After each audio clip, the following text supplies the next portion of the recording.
Right, here we go, as promised. Fitz and Will, the Cambridge cats. Obviously, as you're probably aware, myself and Corin, we live in Cambridge. So this is a very local book. The name Fitz and Will, I'm sure if you live in Cambridge, you'd understand Fitz and Will. It's written by Laura Robson Brown, illustrated by Jai Han. I do hope I've said that right. Devised by Catherine Mann. This book belongs to Corin Reed. Now, Me. very festive book. So, one cold and frosty Christmas Eve, when Cambridge is covered in snow, beside the museum, the famous Fitzwilliam, you'll find two cats you may know. Fancy Foot Fritz and Whisker Twitch Will, a curious, mischievous pair, are ready for Christmas. They've spruced up their whiskers and found some holly to wear. Fancy Foot Fitz loves footwear to bits. She knows what she'd like to be given.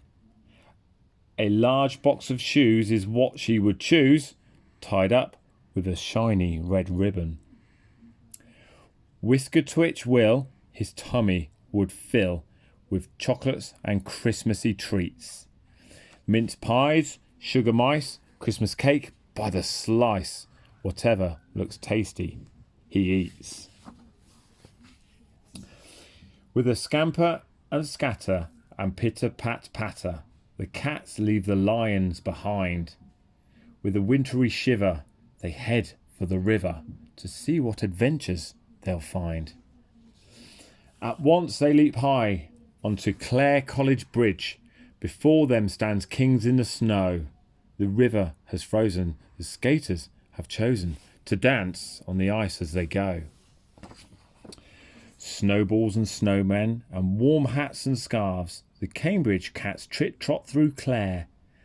They dart through the hedge, jump onto a sledge and glide through the clear Christmas air. Outside an old church, a cluster of children are gathered as shepherds and angels in tinsel and wings and crowns for the kings. They're ready to visit the manger. Scampering through snow to the market square, the cats find a wonderful sight. Standing tall as can be is a huge Christmas tree with a star at the top glowing bright. Fitz pounces on presents of all shapes and sizes, unwrapping the beautiful paper. With lights and wires dangled, Will finds himself tangled. Oh, what a mischievous caper. Will runs with a gingerbread man he has found. Fitz with a wreath of sharp holly. They make their escape, leaving shoppers agape, and arrive at the gates of King's College. A long queue of people aligning the path.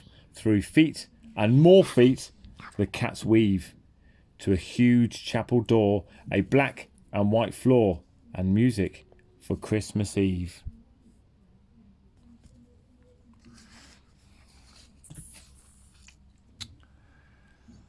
Voices are echoing, candles are flickering. Everyone's kneeling for prayers. It's silent, but Fitz rather noisily sits, knocking hymn books all over the stairs. Rising above them, a magical roof. Will thinks it's time to explore, but an organ pipe sounds and he leaps to the ground, sending microphone wires to the floor. The conductor looks cross. What a mess, what a noise. Fitz and Will must now skedaddle.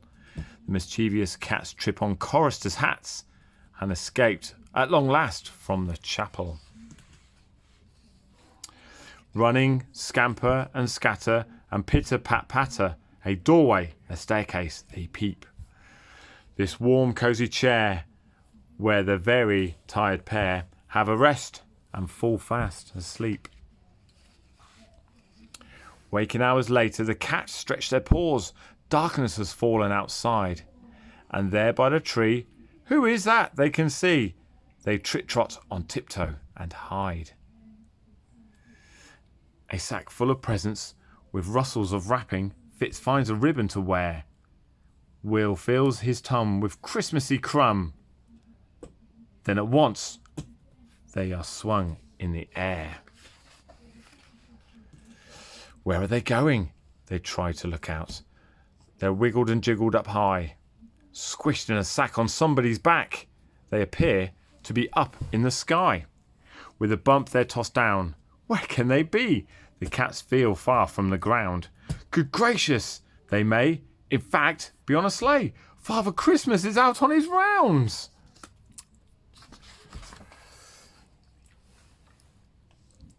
As the reindeer take off, they swoop up in the air over snow-covered chimneys and roofs. Fitz and Will, as they fly, look out at the sky. Then, once more, hear the clatter of hooves.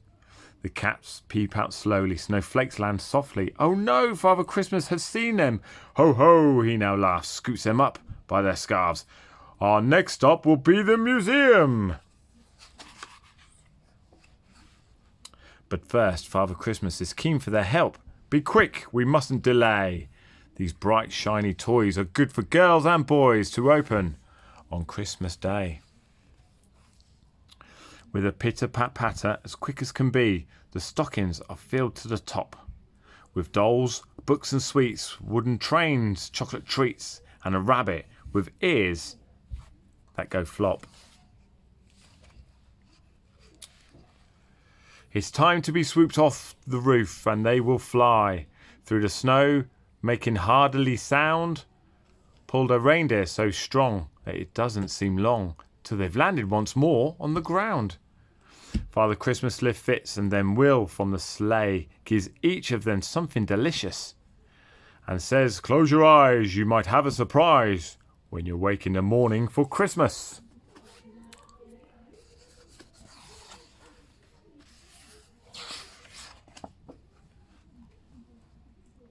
Over old cobbles, past grand crested gates, two cats and lions are yawning. Outside the Fitzwilliam, the magic surrounds them, and Christmas Eve turns into morning.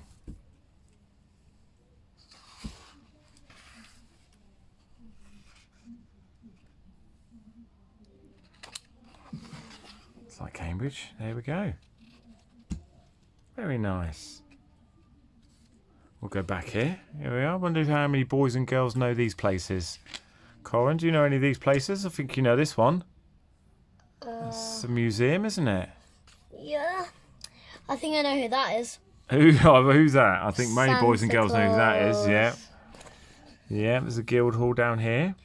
And there's people right here. Christ, that's a lovely book. It's a very local book, actually, which is excellent. Snowmans. Yep, snowmen. Love reading local stuff. No way. That's excellent. Jesus Yeah. College down by here. Look, you got the round church. And I believe, if I'm right on the corner around here somewhere, is an amazing sweetie shop, isn't it? Yeah. Can you remember that sweetie shop? Yeah. That's nice, isn't it? Yeah. St John's College, Trinity, King's And if I College here, which believe is lovely during Christmas. You can see the carols. I'm not too sure whether this year might be Look, bit there's different. snowflakes. there is snowflakes. There we go. But absolutely, you know, I think Another book. Go back on that page. Well, what's in that part? that's the way to Grantchester. Yeah, which is excellent. There we go. A local book, Cambridge Cats. I definitely think we'll be reading this again towards Christmas. But another local book I'd like to recommend is called The Night Climbers of Cambridge. One more for adults than kids. But yeah, very, very good book. That is talking about how students used to climb up the university's wall. I believe there was a car put on a university roof. Might want to look into that. That's quite interesting. But there we go. But anyway, like, subscribe. Oh, no, Notifications. You can say it. Notifications. And we'll see you all again very soon. Wait. You do not want to leave it. You do not want to leave the subscribe button in red. You have to put it on grey because that means that you are subscribed. Yep, you are subscribed. But anyway, it's Cora's bedtime now. We've read a book. You take care, guys. Be very, very safe, and hopefully during lockdown we'll do lots more on this. Please, you need to help us because we need recommendations. And if you didn't hear Corin's 6, So we need books that are going to be suitable for 6 to 8 year olds, possibly. What do you think, Corin? Yeah. Yeah? Yeah, and if you didn't know this, you really have to do a book video. A book video. Yeah, everybody try it. It's good fun. It's good fun. Right, take care, guys. Be safe. See you all soon.